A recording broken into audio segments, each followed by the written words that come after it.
Assalamualaikum warahmatullahi wabarakatuh. Saya Abdal Witra, kelas A12, mahasiswa PJJ PAI Universitas Islam Negeri Cyber Syekh Nurjati Cirebon. Terima kasih.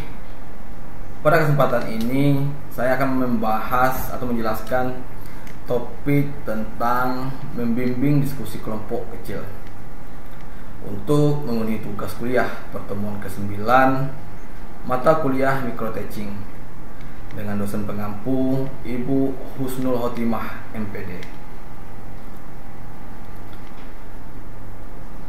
Diskusi kelompok kecil.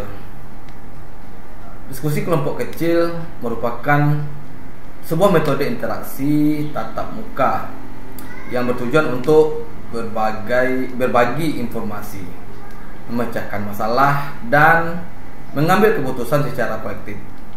Dalam konteks pendidikan, diskusi ini menjadi alat yang efektif untuk meningkatkan keterlibatan dan kolaborasi antar anggota dalam kelompok.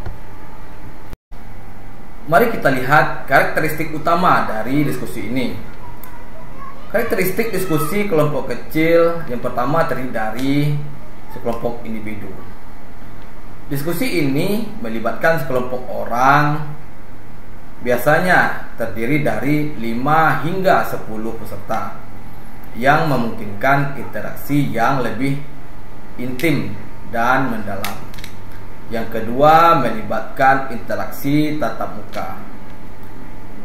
Pertemuan secara langsung memungkinkan komunikasi nonverbal seperti ekspresi wajah dan bahasa tubuh yang dapat memperkaya pemahaman antar peserta. Yang ketiga yaitu tujuan yang jelas.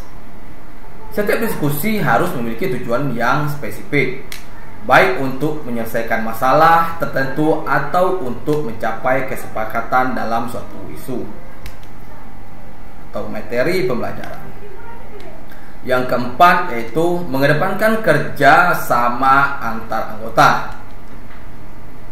Diskusi kelompok kecil mendorong peserta untuk bekerja sama, saling mendengar dan menghargai pendapat satu sama lain. Yang kelima yaitu mematuhi aturan yang telah disepakati. Sebelum memulai diskusi, penting untuk menetapkan aturan dasar yang akan diikuti oleh semua peserta agar diskusi berjalan lancar dan terarah. Hal-hal yang perlu diperhatikan dalam melaksanakan diskusi kelompok kecil, penting untuk menciptakan suasana yang terbuka. Perencanaan yang baik juga sangat krusial yang mencakup pemilihan topik yang relevan, penetapan jumlah kelompok, dan pengaturan tempat duduk yang nyaman. Komponen membimbing diskusi. Ada beberapa komponen yang penting dalam membimbing diskusi kelompok kecil. Yang pertama, memusatkan perhatian. Tentukan tujuan awal diskusi dan pastikan semua peserta fokus pada topik yang relevan. Ringkasan hasil pembicaraan yang juga penting sebelum melanjutkan ke tahap berikutnya. Yang kedua, memperjelas masalah. Uraikanlah pendapat yang muncul agar lebih jelas dan berikan contoh yang relevan untuk memperkuat pemahaman. Yang ketiga yaitu menganalisis pandangan siswa. Ini diminta untuk memperhatikan alasan dibalik pendapat siswa serta identifikasi hal-hal yang disepakati dan tidak disepakati. Yang keempat yaitu meningkatkan kontribusi siswa.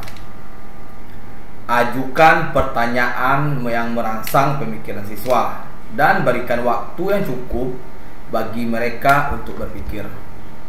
Dengarkan pendapat mereka dengan penuh perhatian. Yang kelima yaitu menyebarkan partisipasi siswa. Pastikan semua siswa memiliki kesempatan yang sama untuk berpartisipasi. Dorong siswa cenderung pasif dan mencegah siswa yang mendominasi diskusi. Yang keenam yaitu menutup diskusi. Di akhir diskusi, rangkumlah hasil yang telah dicapai dan minta siswa untuk menilai proses serta hasil diskusi. Memusatkan perhatian. Yang pertama, menentukan tujuan awal diskusi, topik atau permasalahan. Pertama-tama sangat penting untuk menetapkan tujuan awal diskusi. Ini membantu semua peserta memahami topik atau masalah yang akan dibahas, sehingga diskusi tetap fokus dan terarah. Yang kedua yaitu menandai pendapat yang tidak relevan atau menyimpang dari diskusi. Selanjutnya kita perlu menandai dengan cermat pendapat yang tidak relevan atau menyimpang dari diskusi.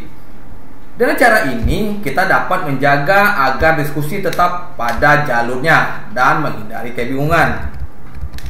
Yang ketiga yaitu merangkum hasil pembicaraan. Sebelum melanjutkan ke tahap berikutnya, penting untuk merangkum hasil pembicaraan. Ini membantu peserta untuk mengingat poin-poin kecil atau poin-poin kunci dan memastikan bahwa semua orang berada di halaman yang sama. Memperjelas masalah. Pertama, menguraikan pendapat. Untuk memperjelas masalah, kita harus mampu menguraikan pendapat sehingga menjadi jelas bagi semua peserta. Ini menciptakan pemahaman yang lebih baik tentang isu yang sedang dibahas. Yang kedua, memberi contoh yang sesuai. Selain memberi contoh yang sesuai, sangat membantu dalam memperjelas konsep-konsep yang mungkin sulit dipahami. Contoh konkret dapat membuat ide-ide abstrak menjadi lebih mudah dipahami. Menganalisis pandangan siswa. Memperhatikan alasan. Yang pertama, selanjutnya kita perlu menganalisis pandangan siswa dengan memperhatikan alasan yang mereka berikan. Apakah alasan tersebut memiliki dasar yang kuat? Ini penting untuk menilai kualitas argumen. Yang kedua yaitu memperjelas hal yang disepakati dan tidak. Selain itu, kita harus memperjelas hal-hal yang disepakati dan tidak disepakati dalam diskusi. Ini membantu menciptakan ruang untuk dialog lebih lanjut dan mengidentifikasi area yang membutuhkan eksplorasi lebih dalam. Meningkatkan kontribusi siswa. Yang pertama, mengajukan pertanyaan stimulus. Untuk meningkatkan kontribusi siswa, kita bisa mengajukan pertanyaan yang merangsang mereka untuk berpikir lebih dalam tentang topik. Pertanyaan terbuka dapat memicu diskusi yang lebih baik atau lebih kaya. Yang kedua yaitu memberikan waktu berpikir. Memberikan waktu yang cukup kepada siswa untuk berpikir sebelum menjawab juga sangat penting. Ini memungkinkan mereka untuk merumuskan jawaban dengan lebih baik. Yang ketiga yaitu menyimak pendapat siswa. Yang terakhir ini menyimak pendapat siswa dengan penuh perhatian dan simpatik, menciptakan lingkungan di mana mereka merasa dihargai dan didengarkan. Menyebarkan partisipasi siswa. Tujuan dari langkah ini adalah memastikan bahwa semua siswa memiliki kesempatan yang sama untuk berpartisipasi, sehingga menghindari monopoli dalam diskusi. Untuk menyebarkan partisipasi siswa, kita perlu yang pertama mendorong siswa yang enggan berpartisipasi. Kita perlu mendorong siswa yang mungkin enggan untuk berpartisipasi agar merasa nyaman untuk berbicara. Yang kedua yaitu mencegah monopoli diskusi. Selain itu, penting untuk mencegah siswa yang suka memonopoli pembicaraan agar semua suara dapat terdengar. Yang ketiga, mendorong komentar antar siswa. Mendorong siswa untuk mengomentari pendapat satu sama lain juga sangat bermanfaat dalam memperluas perspektif mereka. Menutup diskusi. Pertama, merangkum hasil diskusi.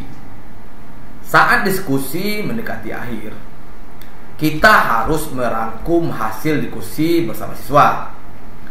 Ini membantu menegaskan poin-poin penting dan memastikan bahwa semua orang memahami kesimpulan dari pembicaraan tersebut. Yang kedua yaitu meminta penilaian dari siswa. Terakhir, meminta siswa untuk menilai proses maupun hasil diskusi, memberikan kesempatan bagi mereka untuk merefleksikan atau pengalaman belajar mereka dan memberikan umpan balik konstruktif. Demikianlah penjelasan saya tentang keterampilan membimbing diskusi kelompok kecil. Dengan memahami dan menerapkan langkah-langkah keterampilan membimbing diskusi kelompok kecil ini, kita dapat menciptakan lingkungan belajar yang lebih interaktif dan produktif. Terima kasih atas perhatiannya. Saya akhiri, wabillahi taufiq wal hidayah. Wassalamualaikum warahmatullahi wabarakatuh.